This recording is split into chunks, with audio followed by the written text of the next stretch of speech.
والعاقبة للمتقين والصلاة والسلام على سيد الأنبياء والمرسلين وعلى آله وأصحابه أجمعين أما بعد أعوذ بالله من الشيطان الرجيم بسم الله الرحمن الرحيم سبحان الذي أسرى بعبده ليلا من المسجد الحرام إلى المسجد الأقصى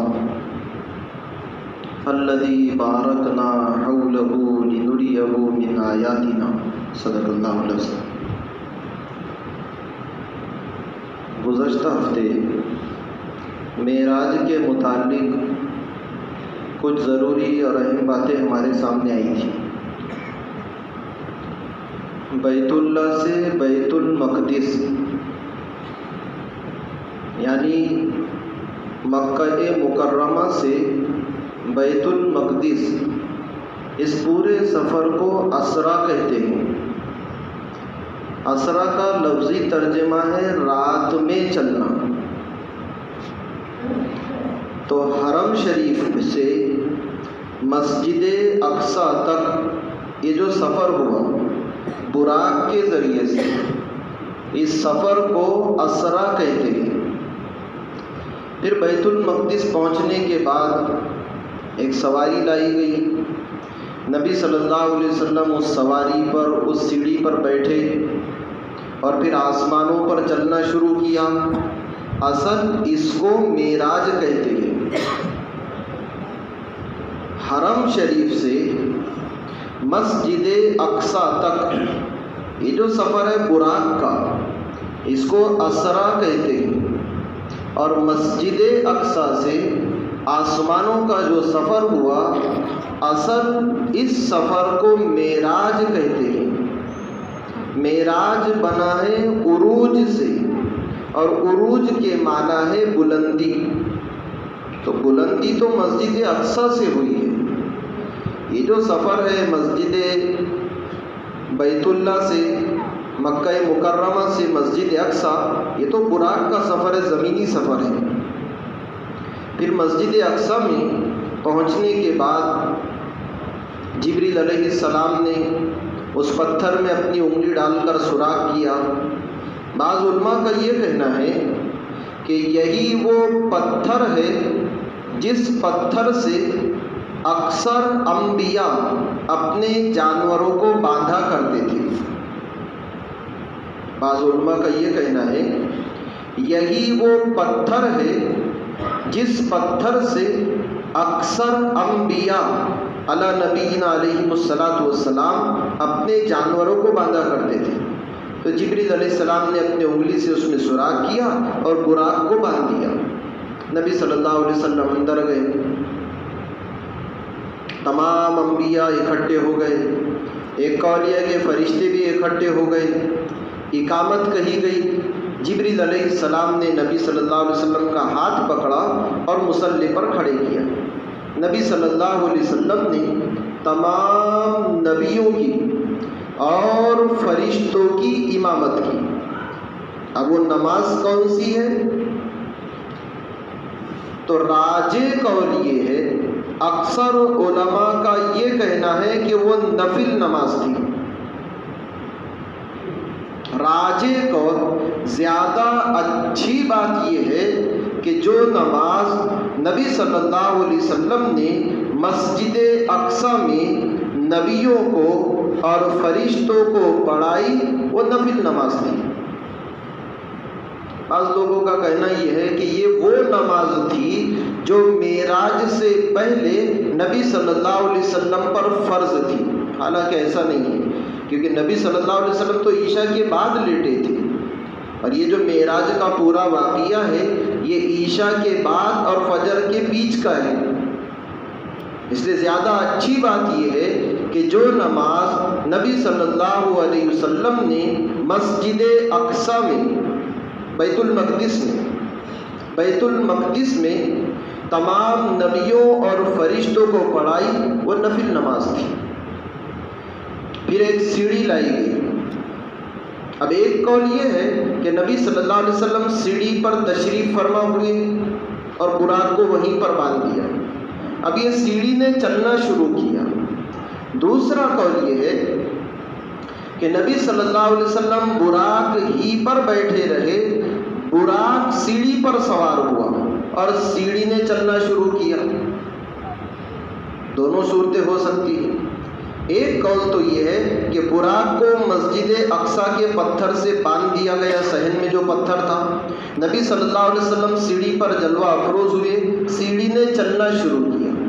دوسرا قول یہ ہے کہ نبی صلی اللہ علیہ وسلم براق پر بیٹھے رہے، براق سیڑھی پر سوار ہوا اور سیڑھی نے چلنا شروع کیا۔ اب جب چلے ہیں 7ویں آسمان پر پہنچے، یعنی یہ جو سمائے دنیا ہے، ہماری طرف سے پہلا آسمان، تو وہاں پر نبی صلی اللہ علیہ وسلم کی ملاقات حضرت آدم علی نبینا علیہم الصلاۃ والسلام سے ہوئی۔ جب فرشتوں نے دیکھا کہ جبریل علیہ السلام کے ساتھ میں کوئی نووارد مہمان ہے، کوئی نیا مہمان ہے، تو دروازہ کھولنے سے پہلے فرشتوں نے پوچھا یہ کون؟ تو جبریل امین نے کہا کہ یہ محمد صلی اللہ علیہ وسلم ہے اور اللہ تعالیٰ نے ان کو بلوایا ہے۔ چنانچہ فرشتوں نے پھر دروازہ کھولا، نبی صلی اللہ علیہ وسلم 7ویں آسمان پر، یعنی اس پہلے آسمان پر آپ نے قدم رکھا۔ آدم علیہ نبینا علیہم الصلاۃ والسلام کو دیکھا تو ان کے دونوں جانب، دائیں طرف اور بائیں طرف، دائیں جانب کچھ لوگ ہیں سیدھی طرف اور الٹی طرف کچھ لوگ ہیں۔ ایک قول تو یہ ہے کہ جب آپ سیدھی طرف دیکھتے ہیں تو مسکراتے ہیں، الٹی طرف دیکھتے ہیں تو آپ کو رونا آتا ہے، آپ کو افسوس اور پچھتاوا ہوتا ہے۔ نبی صلی اللہ علیہ وسلم نے پوچھا یہ سیدھی طرف کون، الٹی طرف کون؟ سیدھی طرف والوں کو دیکھ کر آپ خوش ہوتے ہیں، الٹی طرف والوں کو دیکھ کر آپ کو غم اور افسوس ہوتا ہے۔ جبریل علیہ السلام نے کہا یہ سیدھی طرف جنتی لوگوں کی ارواح ہیں، روحیں ہیں، اور الٹی طرف دوزخیوں کی روحیں ہیں۔ نبی صلی اللہ آدم علیہ نبینا علیہم الصلاۃ والسلام جب جنتیوں کی روحوں کو دیکھتے ہیں تو آپ کو دلی سکون ملتا ہے، اور جب دوزخیوں کے روحوں کو دیکھتے ہیں تو آپ کو پریشانی ہوتی ہے۔ ایک قول یہ ہے کہ آپ کے سیدھی جانب ایک مکان ہے جس سے بہت عمدہ خوشبو آتی ہے، اور الٹی طرف ایک مکان ہے جس سے بہت سخت بدبو آتی ہے۔ نبی صلی اللہ علیہ وسلم نے جبرائیل امین سے پوچھا جبرائیل یہ سیدھی طرف والی جگہ کون سی اور الٹی طرف والی جگہ کون سی؟ تو جبرائیل امین نے کہا یہ سیدھی طرف جنت ہے اور الٹی طرف جہنم ہے۔ تو آدم علیہ نبینا علیہ الصلاۃ والسلام نے جب نبی صلی اللہ علیہ وسلم کے سلام کا جواب دیا تو یہ کہا مرحبا بابن صالح والنبی الصالح، کہ خوش آمدید ہو نیک بیٹے اور نیک نبی کے لیے۔ اتنی بات چیت کرنے کے بعد پھر دوسرے آسمان پر گئے، تو دوسرے آسمان پر حضرت عیسیٰ اور حضرت یحییٰ علی نبینا علیہم الصلاۃ والسلام، ان دونوں سے ملاقات ہوئی۔ دوسرے آسمان پر حضرت عیسیٰ اور حضرت یحییٰ علی نبینا علیہم الصلاۃ والسلام۔ جبریل امین نے کہا آپ ان دونوں کو سلام کیجیے۔ نبی صلی اللہ علیہ وسلم نے ان کو سلام کیا، ان دونوں نے ان کو جواب دیا اور یہ کہا مرحبا بأخی الصالح والنبی الصالح، بھئی خوش آمدید ہے ہمارے نیک بھائی کے لیے اور خوش آمدید ہے نیک نبی کے لیے۔ تو دوسرے آسمان پر حضرت عیسیٰ اور حضرت یحییٰ علی نبینا علیہم الصلاۃ والسلام، ان دونوں سے ملاقات۔ تیسرے آسمان پر حضرت یوسف علی نبینا علیہم الصلاۃ والسلام سے ملاقات ہوئی، پھر وہ سلام کلام ہوا، بات چیت ہوئی۔ چوتھے آسمان پر گئے تو حضرت ادریس علی نبینا علیہم الصلاۃ والسلام سے آپ کی ملاقات ہوئی۔ یہاں پر کچھ ضروری باتیں ہیں، ان کو بہت دھیان سے سنیں۔ بعض علماء کا یہ کہنا ہے کہ 4 نبی زندہ ہیں، بعض علماء کا یہ کہنا ہے کہ 4 نبی زندہ ہیں، 2 آسمانوں میں اور 2 زمین پر۔ یہ بعض علماء کا کہنا ہے کہ 4 نبی آج بھی زندہ ہیں، دو آسمانوں میں، دو زمین پر۔ آسمانوں میں دو کون سے؟ ایک تو حضرت عیسیٰ علی نبینا علیہ السلام، اور دوسرے حضرت ادریس علی نبینا علیہ السلام۔ یہ دو آسمانوں پر، ایک دوسرے آسمان پر، ایک چوتھے آسمان پر۔ اور دو نبی زمین پر کون؟ ایک حضرت الیاس اور دوسرے حضرت خضر علی نبینا علیہ السلام۔ یہ بعض علماء کا کہنا ہے۔ ایک صحابی ہے حضرت کعب احبار رضی اللہ تعالیٰ عنہ، کعب احبار رضی اللہ تعالیٰ عنہ، انہوں نے ایک مرتبہ ایک حدیث بیان کی اور صحابہ سے یہ کہا کہ حضرت ادریس علی نبینا علیہ السلام دوپہر کے وقت گھر سے باہر نکلے تو گرمی بہت زیادہ، بہت زیادہ۔ تو حضرت ادریس علی نبینا علیہ السلام نے دعا کی کہ اللہ، جب دنیا میں یہ حال ہے تو مرنے کے بعد تو سورج سوا نیزے پر ہوگا، بالکل قریب ہوگا، سروں پر ہوگا، اور ایک دن 50,000 دنوں کے برابر ہوگا۔ یہ تو ہم دنیا کی گرمی برداشت نہیں کر سکتے، تو مرنے کے بعد کی گرمی کیسے برداشت ہوگی جبکہ سورج سروں پر ہوگا اور ایک دن 50,000 دنوں کے برابر ہوگا۔ تو کہنے لگے اے اللہ، یہ جو آگ کا یعنی سورج کی حرارت اور سورج کی گرمی پر آپ نے جس فرشتے کو مقرر کیا ہے، آپ ذرا اس کے بوجھ کو ہلکا کر دیں، آپ اس کی ذمہ داری کو تھوڑا کم کر دیں۔ یہ دعا کر رہے حضرت ادریس علی نبینا علیہ السلام کہ اللہ، دنیا میں ہم سے گرمی برداشت نہیں ہوتی، مرنے کے بعد کی گرمی کیا خاک برداشت ہوگی جبکہ سورج سروں پر ہوگا اور ایک دن 50,000 دنوں کے برابر ہوگا۔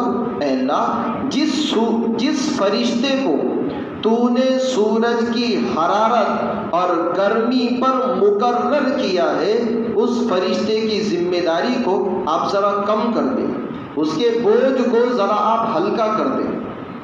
چنانچہ اللہ تعالیٰ نے ان کی دعاؤں کو قبول کر لیا اور وہ اس فرشتے کے بوجھ کو ہلکا کر دیا۔ جب اگلا دن آیا تو اس فرشتے کو اپنی ذمہ داری کے کم ہونے کا یعنی بوجھ کے ہلکا ہونے کا احساس ہوا۔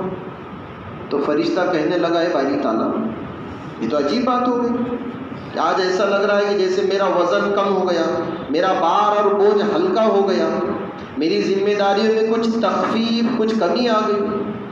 اللہ تعالیٰ کی طرف سے حکم ہوا کہ ہاں، ہمارے ایک بندے ہیں حضرت ادریس، انہوں نے دعا کی تھی کہ ہم آپ کی ذمہ داری میں کچھ تخفیف کر دیں، ہم نے اس کی دعا کو قبول کر لیا اور تمہارے بوجھ کو ہلکا کر دیا۔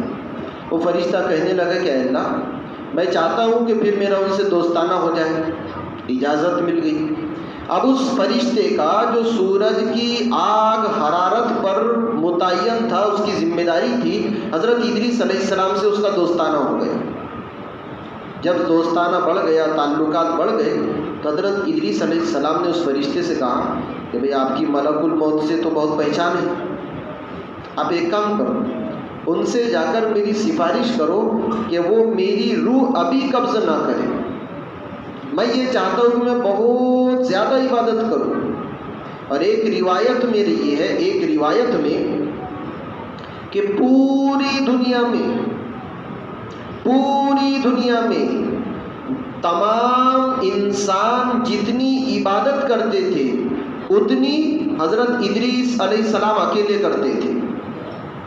یعنی جس وقت کی یہ بات ہے، پوری دنیا میں تمام لوگوں کے ایک دن کی نیکیاں ایک طرف اور حضرت ادریس علیہ السلام کے ایک دن کی نیکی ایک طرف، تو ادریس علیہ السلام کی نیکی بڑھ جاتی تھی۔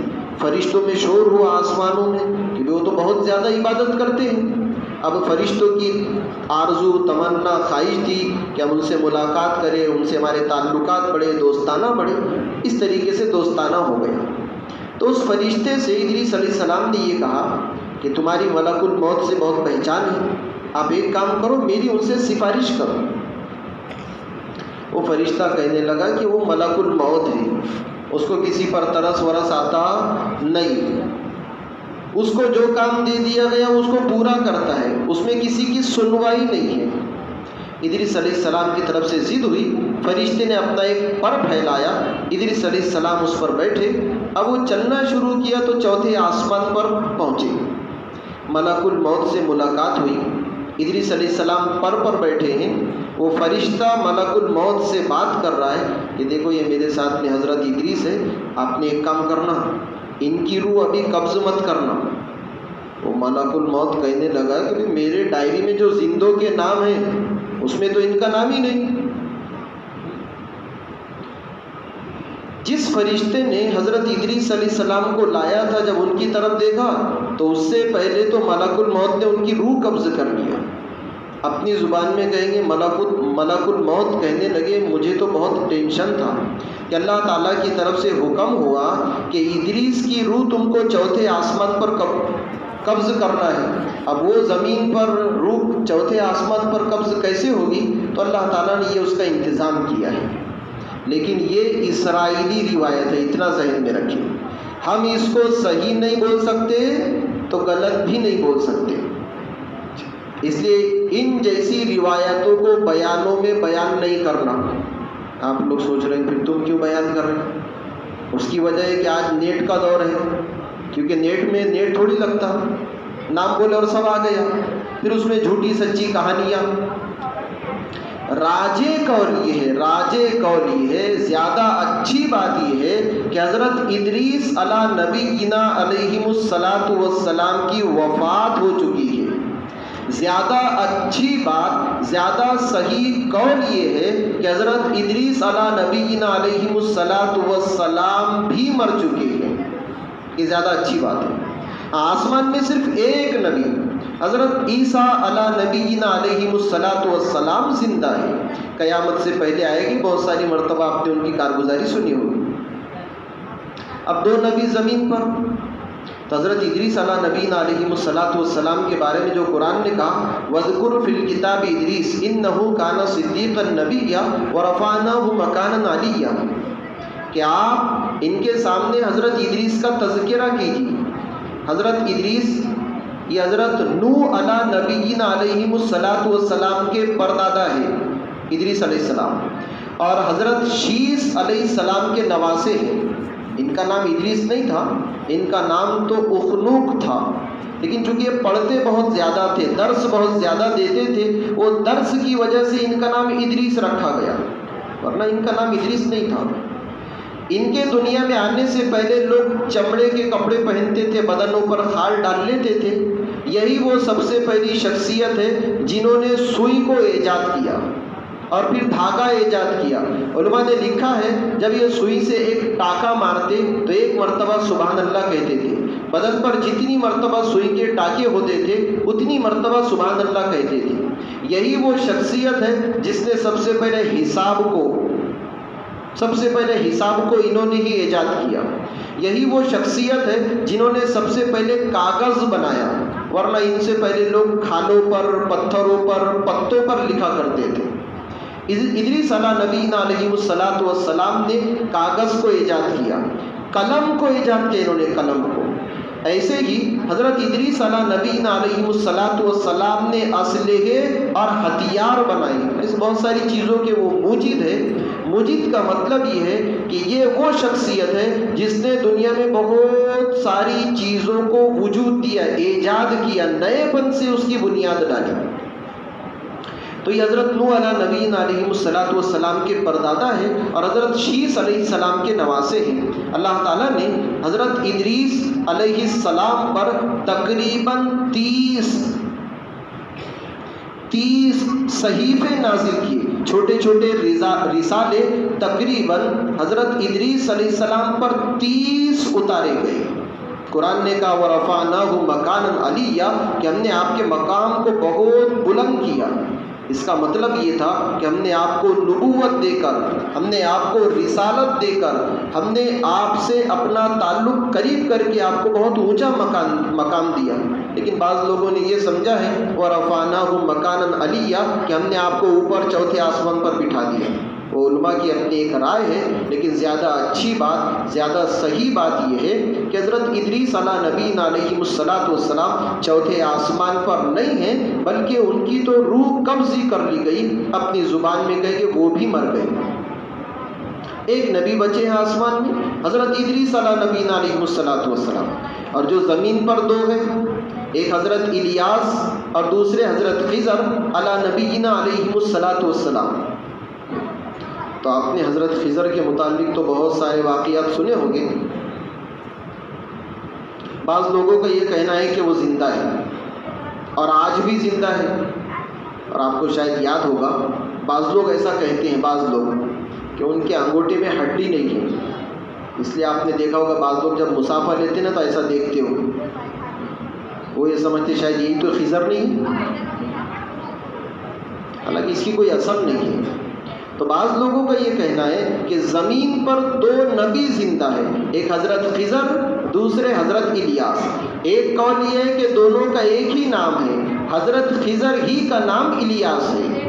اب صحیح کیا ہے؟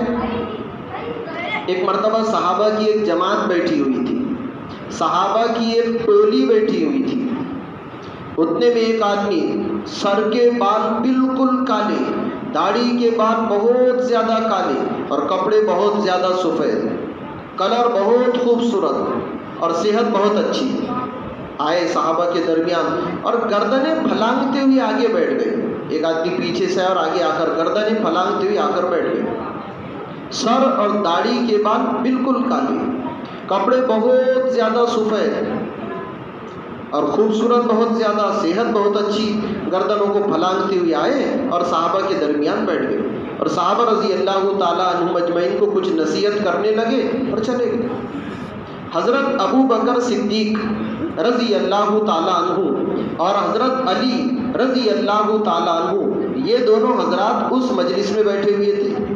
ان کے جانے کے بعد ان دونوں نے بیک زبان یعنی ایک ساتھ یہ کہا کہ یہ حضرت خضر ہے، یہ حضرت خضر ہے۔ ہمارے ایک بہت بڑے بزرگ گزرے ہیں، مجدد الفسانی رحمۃ اللہ علیہ، مجدد الفسانی رحمۃ اللہ علیہ۔ ان سے کسی نے پوچھا کہ حضرت خضر زندہ ہے کہ چلے گئے؟ تو مجدد الفسانی رحمۃ اللہ علیہ نے ابھی کوئی جواب نہیں دیا، اپنی آنکھوں کو بند کیا اور مراقبے میں بیٹھ گئے۔ مراقبے میں بیٹھنے کا مطلب یہ کہ میں یا تو اللہ سے پوچھتا ہوں یا حضرت خضر ہی سے پوچھتا ہوں۔ اپنی آنکھیں بند کی تو اللہ تعالیٰ نے حضرت خضر کو ان کے سامنے پیش کر دیا۔ مجدد الفسانی رحمۃ اللہ علیہ حضرت خضر سے بات چیت کر رہے ہیں، مراقبے کی حالت میں، مکاشفے کی حالت میں، حقیقت میں نہیں۔ تو حضرت مجدد الفسانی رحمۃ اللہ علیہ نے حضرت خضر سے پوچھا کہ حضرت آپ زندہ ہیں کہ مر گئے؟ بہت دھیان سے سنیں، آپ زندہ ہیں کہ مر گئے؟ تو حضرت خضر کہنے لگے حقیقت یہ ہے کہ میں اور حضرت الیاس دونوں مر گئے، حقیقت یہ ہے کہ میں اور حضرت الیاس دونوں کی وفات ہو چکی ہے، البتہ اللہ تعالیٰ نے ہماری روحوں کو باہر رکھا اور ہم کو اجازت دی، جب ہم کو کسی کی مدد کرنی ہوتی ہے، کسی بھٹکے ہوئے کو راستہ دکھانا مقصود ہوتا ہے، تو اللہ تعالیٰ ہمارے جسموں کو ایک شکل دے کر ہماری روحوں میں ڈال دیتے ہیں اور پھر ہم بھٹکے ہوئے کو راستہ بتلا دیتے ہیں۔ پھر سنیں دو بار، حضرت خضر خود حضرت مجدد الفسانی رحمۃ اللہ علیہ سے کہنے لگے حقیقت یہ ہے کہ میں یعنی خضر اور حضرت الیاس دونوں کا انتقال ہو گیا، ہم دونوں کی وفات ہو چکی ہے، لیکن اللہ تعالیٰ نے جب بھٹکے ہوئے کو راستہ بتلانا مقصود ہوتا ہے تو ہمارے جسموں کو ایک اللہ شکل دے دیتے ہیں، پھر وہ شکل ہماری روحوں میں ڈال دی جاتی ہے، ہم بھٹکے ہوئے کو راستہ بتلا دیتے ہیں۔ مفتی تقی شفیع صاحب رحمۃ اللہ علیہ نے اور قاضی ثناء اللہ پانی پتی رحمۃ اللہ علیہ نے دونوں نے اپنی کتابوں میں لکھ کر یہ کہا ہے کہ زیادہ اچھی بات یہی ہے کہ ان دونوں کا انتقال ہو چکا ہے اور اللہ تعالیٰ نے ان کی روحوں کو وہ طاقت دی ہے، وہ قوت دی ہے کہ ان کے جسم کی شکل ان کے روحوں میں ڈال کر پھر بھٹکے ہوئے کو یہ لوگ راستہ بتلاتے ہیں۔ تو ہم یہ نہ سوچیں کہ روحیں گھومتی رہتی ہیں، جیسے اپنے یہاں اور نا یہ دھاموری کے پاس بہت ہی ایکسیڈنٹ ہو رہے، وہاں کچھ نہ کچھ گڑبڑ ہے۔ ایک بار میرے کو جھپک جیسی بھی دکھی ہو، پھر وہ کیا نہیں، وہ انہوں نے آتم ہتیا نہیں، وہاں ایک بار وہ ایک آدمی پھانسی لے کر مرا تھا نا، تو اس کی جیسی جھپک دکھی، ایسا لگ رہا جیسے اس کی روح بھٹک رہی، آتما بھٹک رہی۔ بہت دھیان سے سنیں، علماء فرماتے ہیں من قال ارواح المشائخ حاضرۃ تعلم تکفر، جس کا یہ عقیدہ ہو، جس کا یہ عقیدہ ہو کہ لوگوں کی روحیں گھومتی رہتی ہے، وہ آتی اور جاتی رہتی ہے، ہماری کہی ہوئی باتوں کو سنتی ہے، جس نے ایسا کہا یا جس نے ایسا سوچا تو اس پر کفر کا اندیشہ ہے۔ آتما نہیں بھٹکتی، روح نہیں بھٹکتی، اچھی ہے تو جنت میں، بری ہے تو جہنم میں۔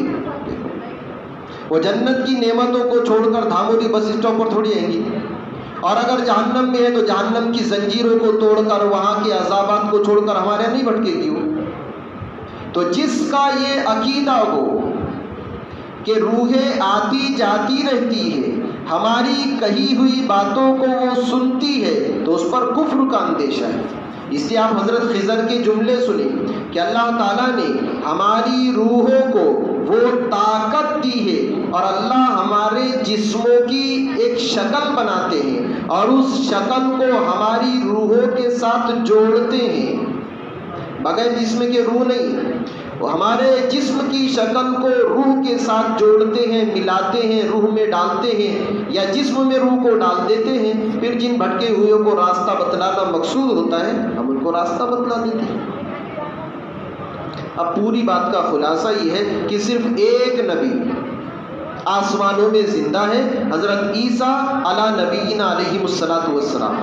تو خیر چوتھے آسمان پر حضرت ادریس علیہ السلام سے ملاقات ہوئی، پانچویں آسمان پر حضرت ہارون سے، چھٹے آسمان پر موسیٰ علیہ السلام سے، اور ساتویں آسمان پر ابراہیم علیہ السلام سے۔ ان کو دیکھا کہ وہ بیت معمور سے ٹیک لگا کر بیٹھے ہیں۔ اب یہ بیت معمور کیا ہے؟ تو جو خانہ کعبہ زمین پر ہے، ویسا ہی گھر ان کے بالکل محاذ میں، بالکل سیدھ میں پہلے آسمان پر ہے۔ یعنی زمین سے اگر دیکھیں تو ساتواں آسمان، اوپر سے دیکھیں تو پہلا آسمان۔ علماء نے یہاں تک لکھا ہے کہ وہ جو بیت معمور ہے، وہاں سے اگر کوئی پتھر پھینکا جائے تو سیدھا خانہ کعبہ پر آ کر گرے گا، اتنے سیدھ میں ہے وہ بیت معمور کی ایک خصوصیت یہ ہے کہ جیسے انسان خانہ کعبہ کا طواف کرتے ہیں، بیت اللہ کا طواف کرتے ہیں، ایک دن میں 70,000 فرشتے، ایک دن میں 70,000 فرشتے بیت معمور کا طواف کرتے ہیں، ایک دن میں 70,000۔ اور بڑی بات یہ ہے کہ جس فرشتے نے ایک بار اس گھر کا طواف کر لیا، قیامت تک اس کا نمبر نہیں آتا۔ کتنے فرشتے ہو گئے؟ ایک دن میں 70,000 فرشتے، اور جس فرشتے نے ایک مرتبہ بیت معمور کا طواف کر لیا، قیامت تک اس کی باری۔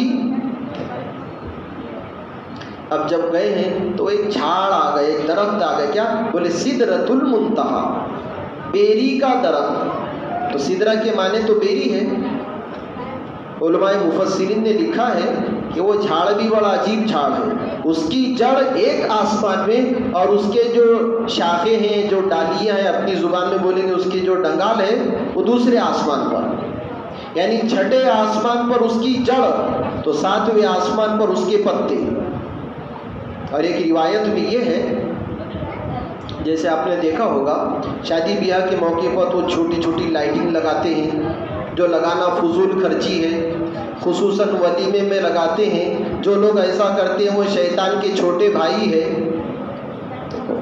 وہ ولیمے میں، شادی بیاہ تقریبات میں جو لائٹنگ لگتی ہے، ایسا کرنے والے شیطان کے بھائی ہیں۔ تو وہاں سدرۃ المنتہا پر نبی صلی اللہ علیہ وسلم نے دیکھا کہ جو بیری کا درخت ہے بہت زیادہ مزین، اس کو بہت زیادہ سجایا گیا، اور اس کا ایک ایک بیر علماء مفسرین نے لکھا ہے جیسے ہمارے یہاں کے بڑے بڑے مٹکے ہوتے ہیں، کیجیے مٹکا، بولے ایک پیپے کا ہی ہے، تو وہ جو بڑے بڑے مٹکے ہوتے ہیں اس سے بڑا ہجر کا جو مٹکا، جیسے اپنے یہاں رنجن مٹکا نہیں، جیسے اپنے یہاں کے بڑے بڑے رنجن، ایسے اس بیری کا ایک ایک، اور پتے کیسے؟ تو روایتوں میں لکھا ہے علماء مفسرین نے کہ اس بیری کا ایک ایک پتا جیسے ہاتھی کا کان، اتنے بڑے بڑے۔ اور ایک روایت میں لکھا ہوا ہے کہ اس بیری کے درخت پر سونے کے زیورات لٹکے ہوئے ہیں۔ ایک روایت میں ہے کہ اس بیری کے پتے پر ریشمی اور اچھے اور صاف ستھرے دھلے ہوئے کپڑے لٹکے ہوئے ہیں۔ اور اب ایک روایت سنیں آپ، وہ بیری کے درخت کی ایک شاخ، وہ بیری کے درخت کی ایک شاخ کتنی بڑی؟ حدیث کے الفاظ ہیں کہ ایک سوار آدمی سواری پر چلے، منتخب میں ایک روایت ہے لیکن وہ دوسری روایت ہے، منتخب کے الفاظ یہ ہے ان فی الجنت شجرہ، ان فی الجنت شجرہ، کہ جنت میں ایک درخت ہے، کتنا بڑا؟ یسیر الراکب فی ظلھا، کہ سوار آدمی اس درخت کے سائے میں 100 عام 100 سال چلے۔ جنت میں ایک درخت ہے، یسیر الراکب فی ظلھا 100 عام، ایک آدمی سواری پر، پیدل نہیں، سواری پر، تو سوار آدمی سواری پر اس درخت کے سائے میں، اپنی زبان میں کہے گے سوار آدمی سواری پر اس درخت کی چھاؤں میں 100 سال چلے چلے چلے، 100 سال پورے ہو جائیں گے لیکن درخت کا سایہ، اب آپ اندازہ لگو کتنا بڑا، اور یہ ہر جنتی کو ملے گا۔ یہ تو ایک روایت میں ہے کہ وہ بیری کے درخت کی ایک شاخ، ایک ڈال، اپنی زبان میں بولیں گے ایک ڈانگلی، کتنی؟ ایک ڈال، ایک شاخ اتنی بڑی کہ سوار آدمی سواری پر 100 سال چلے تو اس کا سایہ ختم۔ اب یہ بیری کا درخت ہے کیا؟ تو اس درخت کی خصوصیت یہ ہے کہ نیچے سے جو اعمال جاتے ہیں وہاں جا کر رک جاتے ہیں، منتہا، ان کی انتہا ہو گئی۔ نیچے سے جو چیزیں آسمانوں پر جاتی ہیں وہ بیری کے پاس جا کر رک جاتی ہیں، فرشتے آتے ہیں اوپر لے جاتے ہیں، پھر اللہ تعالیٰ کی طرف سے جو حکم اترتا ہے وہ بیری پر آ کر رک جاتا ہے، فرشتے آتے ہیں نیچے لاتے ہیں، تو نیچے والی چیزیں جا کر وہاں پر رک جاتی ہے، وہاں ان کی انتہا، اوپر سے آنے والی چیزیں وہاں رک جاتی ہے، وہاں ان کی انتہا۔ اور ایک روایت میں یہ ہے کہ جنت میں جو بیری کے درخت ہوگے، سدر مخضود، بیری کے درخت تو ہوگے لیکن اس میں کانٹے، اور بعض علماء نے یہ کہا ہے کہ بیری کا درخت بہت برکت والا، بہت زیادہ برکت والا، بغیر عذر اور بغیر مجبوری کے اس کو کاٹنا نہیں چاہیے، بہت زیادہ برکت والا ہے۔ اسی لیے آپ نے سنا ہوگا کہ مردے کو جب غسل دیتے ہیں تو اس کے پانی میں بولے بیری کے پتے ڈالو۔ ایک عالم صاحب کہہ رہے تھے، بڑے عالم ہیں، یہ کہہ رہے تھے کہ بیری کے پتوں کو صاف کر لو، اچھی طرح دھو لو، اور روزانہ 3 پتے شہد کے ساتھ کھا لو، جادو ہوگا تو بھی ختم ہو جائے گا، کوئی مہلک بیماری ہوگی تو بھی ختم ہو جائے گی انشاءاللہ۔ روزانہ بیری کے 3 پتے شہد کے ساتھ تھوڑا سا شہد چھڑک دیے، اور روزانہ صبح میں بیری کے 3 پتے شہد کے ساتھ کھا لیے، جادو ہوگا، کوئی سحر ہوگا، کوئی دوسری بیماری ہوگی، اللہ تعالیٰ کی ذات سے امید ہے اللہ تعالیٰ جسمانی اور روحانی بیماریوں کو ختم کر دے گے۔ اور بھی بہت ساری چیزیں اس کو انشاءاللہ ہم آئندہ ہفتے سمجھیں گے۔ شب برات تو ایک قول کے مطابق کل ہی تھی، یعنی 27ویں رجب کو، کل کی رات آج کا دن نکلا، کل عشاء میں بھی اعلان ہوا تھا کہ 27ویں رجب کو معراج کی نیت سے عبادت کرنا بدعت ہے، اس لیے ہم میں سے اگر کسی نے کیا ہے تو وہ اللہ سے معافی مانگے۔ بعض مرتبہ ایسا ہوتا ہے ہم یہ سوچتے ہیں بھئی روزے رکھنا کیا، اگر روزے رکھنے کا اتنا ہی شوق ہے 1 مہینہ برداشت کر لو، پھر روزے ہی روزے ہیں، رمضان آ ہی رہا ہے۔ تو معراج کی نیت سے رات میں عبادت کرنا یا کوئی مخصوص قسم کا وظیفہ کرنا یا معراج کی نیت سے 1 دن پہلے 1 دن بعد کا روزہ رکھنا، علماء نے اس کو بدعات میں لکھا ہے۔ ہم میں سے اگر کسی نے ایسا کیا ہے وہ اللہ تعالیٰ سے معافی مانگے، اللہ عمل کی توفیق عطا کرے۔